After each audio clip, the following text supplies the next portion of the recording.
turning the recording on. All right. Good morning, everyone, and welcome back. This is IGTV. With us is accomplished attorney, and private investigator Richard Horowitz. All right. And Rich, you're coming on the program today to continue our discussion in this whole terrorism awareness area. All right. And one of the things that you wanted to elaborate a little bit more on is this whole national intelligence estimate from 2007. Is that estimate still, of the same value that it was when it was produced, or has it been interpreted to be something else? Well, the first question is, what did the estimate say?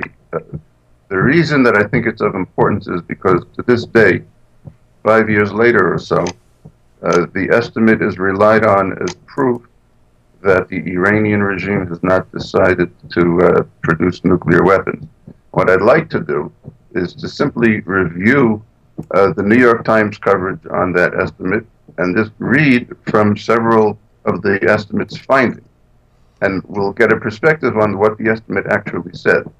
Because the issue here, if the focus of the issue is on the intent of the Iranian regime, and no one will be satisfied of their intentions unless there's direct proof, that proof may never come. A lot of the times when it comes, whether in court or international affairs, sometimes you have to make decisions based on circumstantial evidence. So if Iran is enriching uranium, and at times secretly, and at times giving difficulty to the inspectors to inspect, and if it's developing ballistic missile capability, and if it's developing nuclear triggers, and if the closing sentence of the preamble to the Iranian constitution says that it looks forward to the downfall of all foreign governments by the end of the 20th century, there's reason for concern about what Iran is doing. In 2007, there was a national intelligence estimate which has been referred to this day as proof that Iran has halted its nuclear weapon capability. So let me read to you the opening sentence of the New York Times, and I'll read some of the key findings of the NIE from 2007, and we'll see exactly what the NIE said, and then we can better understand what it means. So I'm reading now from the New York Times, December 4, 2007.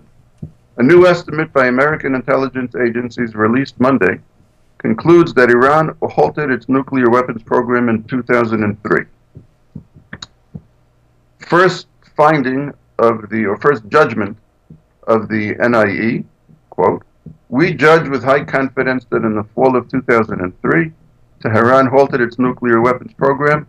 We also assess with moderate to high confidence that Tehran, at a minimum, is keeping open the option to develop nuclear weapons." All right. So it kept that option open, according to the NIE. New York Times continues. The assessment represents a consensus view of all 16 American spy agencies.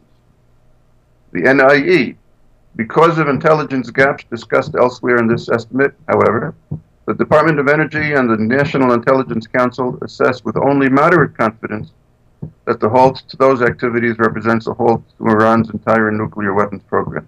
Now, the Department of Energy and the National Intelligence Council is significant because those two agencies deal very closely with this issue. The Department of Energy deals with American nuclear facilities, has a sense of what a nuclear facility does. National Intelligence Council deals with medium and long-term intelligence estimates. So the New York Times leaves that out. Then we go back to the New York Times, finish the paragraph. It talks about the consensus of all 16 spy agencies that that Tehran is likely to keep its options open with respect to building a weapon, but that intelligence agencies, quote, "do not know whether it currently intends to develop nuclear weapons." Let's go back to the intelligence estimate itself. We assess with moderate confidence that Tehran had not restarted its nuclear weapons program as of mid-2007, but we do not know whether it currently intends to develop nuclear weapons. Right? A little different than what the New York Times reported. Let's go back to the New York Times.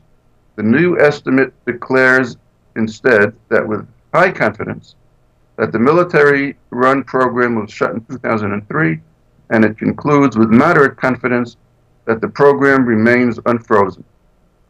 All right, let's go back to the National Intelligence Estimate, and I'm quoting. We cannot rule out that Iran has acquired weapons from abroad. We do not have sufficient intelligence to judge confidently whether Tehran is willing to maintain the halt of its nuclear weapons program indefinitely while it weighs its options.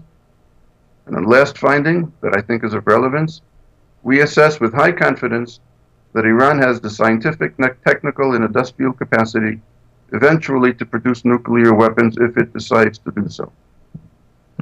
So now, that's what the National Intelligence Estimate from 2007 says.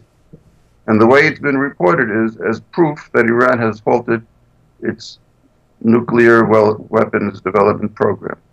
So now what we're faced with is, as an analogy, someone buys a gun, buys bullets, puts a circle around somebody else's home on a map, and then says, I never intended to kill the person.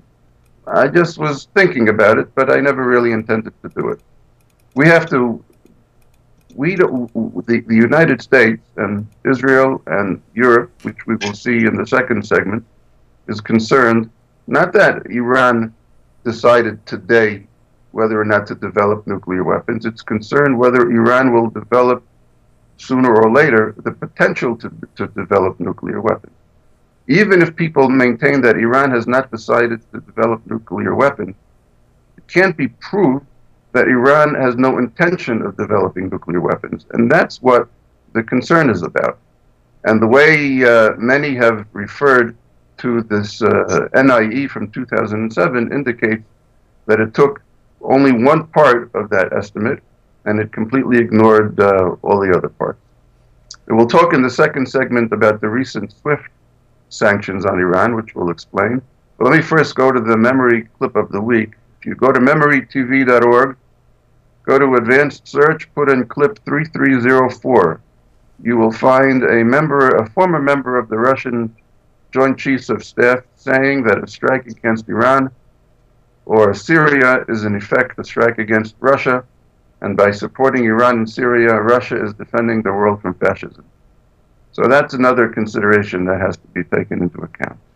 Yeah, good reference on the clip there. Very, very good as well. All right, we're going to be back in just 1 minute with Richard Horowitz and.